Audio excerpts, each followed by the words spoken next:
Hello and welcome back after a few weeks off to another Cities Skylines time-lapse video.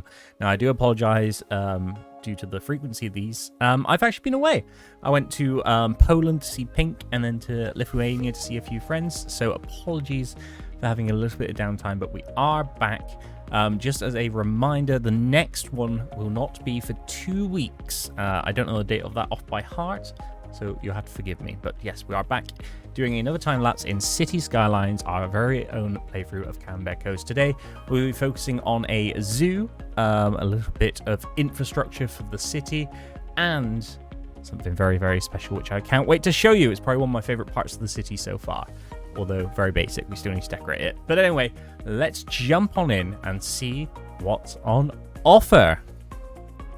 And we start off building this zoo. Now, this will be connected to our Olympic area. We're struggling a little bit with parking at first, but we found some nice assets just to give people enough parking spots. Now, essentially, we placed, I think, pretty much all of the zoo assets for this park. The only one we didn't use is the Sea Life Center due to, obviously, morals and ethics.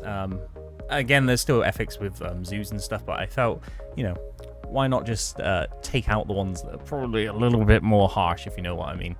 We also added in a second connection where this little residential strip is that we still are editing, going around and making sure that there is no escape from any wild animals, but also people.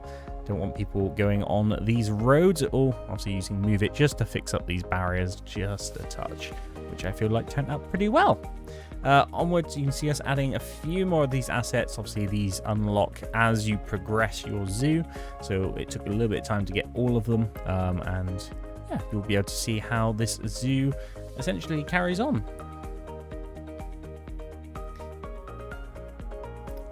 And then we rounded up the area a little bit. So down here, we started zoning an area for our metro line to continue. We felt like this would be a nice end bit point for this metro before we can transfer to other areas. Now, this will obviously feature something else shortly. Here, we decided to put in a nice big, well, it's technically a faculty of law, but it's acting as a tourist destination, using it as a library. You can see us decorating this area. A lot of gravel, a lot of concrete being placed, but I feel like it ties this area well together. A few planters, some nice tree assets from the wonderful, cannot remember. I'm so good at this. I'll try and link them down below. And just decorating this area with a little bit of greenery. Which is kind of the opposite to what I wanted at first, but the mods and the people in chat decided that these would probably look better rather than just pure concrete and streets, using these lovely little planter assets. Now here we had to tie the two areas together, so we used a few bits of parking lots, as you can see on the right, but also added in some residential areas, threw in a park just to tie the two gaps together. And obviously placed a load of trees. We will do like a little bit of walkability when it comes to this city. Green space, walkability, and something else, which I can't remember off the top of my head. You can tell I've been off for a couple weeks, can't you? Okay, so up here is one of my favorite parts of the city. We added in, finally, the Griffith Observatory. Try that again. Griffith Observatory. I still said it wrong. We added in an observatory on the top of this hill, which I feel like looks quite nice. There won't be any planes or anything coming off from where it's pointing out, so you'll always get good views. I think the only thing that you will probably notice from this viewpoint is the farmland, the railway that we were working on last time, and also something yet to come, which we will see in the future, making this a little bit darker. Now, onto the infrastructure. We changed a little bit of this. We added in this bus tram hub. Also, we had to delete a few of the houses, which is the first time I've actually done this in the city, surprisingly.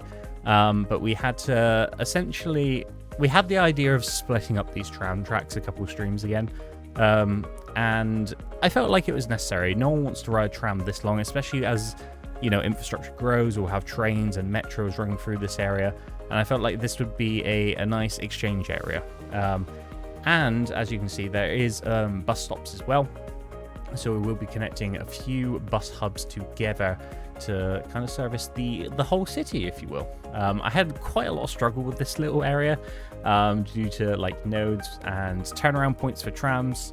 Obviously this isn't CS2 yet, so we can't do that just yet, but I'm very glad to see that feature coming out in CS2. And here you are seeing us place down all the points as they were, but just making sure that they loop into this area. So it stops in all the main spots, and then this one goes over the river, past the arena, and then up to the zoo, servicing a little bit of this extra area as well. Now here I was struggling to figure out where the buses should come, so I added in a very small undecorated little bus turnaround, kind of like a mini depot, without any of the fuss of having to add one in from the asset store. Some of them, I think because we use left-hand traffic, sometimes the bus routing doesn't work quite as well, so we kind of just made our own, and I think it worked out well. We still need to decorate it, like I said earlier. And here you can see the area before we placed in the zoo. Lots of open space here, and of course we ruined that. No, we didn't ruin it. It looks a lot nicer. We surrounded it with lots of wildlife, and I think it fits in with this little gap in between the two hillsides pretty well, if I do say so myself. And hopefully this will continue to grow as the city develops. Now, as always, thank you so much for watching. If you want to catch these streams live, we go live at 3 p.m. BST every Saturday, depending on if we have anything on, of course. But until the next time, have a wonderful, wonderful time. Obviously, the next one, as I said, will be in 2 weeks. So please stay tuned. And thank you for all the comments as well. It's been wonderful to have some engagement with CS2. I react to all the dev diaries on YouTube as well, which come out every Monday as soon as the live stream has finished. But yes, thank you very much. I'll see you next time. Goodbye. God, look at that view.